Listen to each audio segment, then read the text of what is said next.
all take it for granted. Turn on the tap, get hot water whenever we want it. We love hot water, and it shows. After air conditioning and heating, water heating is usually your home's next biggest energy expense. So we're starting at a tap to answer that scalding question. How hot is hot enough? And there's your answer. Between 120 and 130 degrees. 140 degrees and above can scald.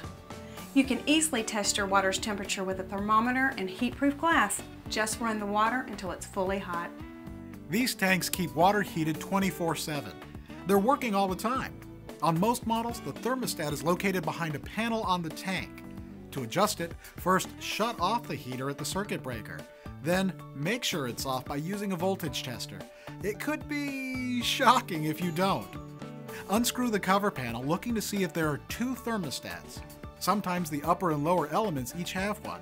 Adjust both to between 120 and 130. Turn the circuit back on. And we'll retest the temperature after the water heaters run for a while. If you don't get 120 degrees the first time, keep experimenting. Thermostats can be inaccurate. As Mark explained, most water heaters are standby heaters, keeping hot water ready, not too efficient, especially when you're not home all day. But most of us are pretty consistent about when we take our showers and run the dishwasher. If you're like us, a water heater timer really saves energy. It turns on the heater for the periods when you need hot water and off when you don't. You can also override it for that impromptu bubble bath. Not now. Hey, this is a family video. And when the family goes away, an empty house for 2 days or more, turn the water heater off altogether at the circuit breaker. Now, back to machinery. Because your water heater is a big energy hog, be sure it's in good shape. Look for leaks underneath and along the pipes. Make sure pipes are tight and insulate any pipe you can get to.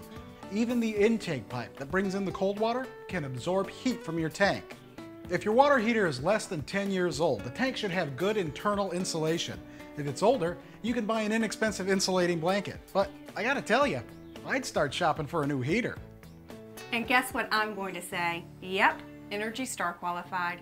Otherwise, the new water heater will be about as efficient as your old one. Here's what we found out, plus some other tips.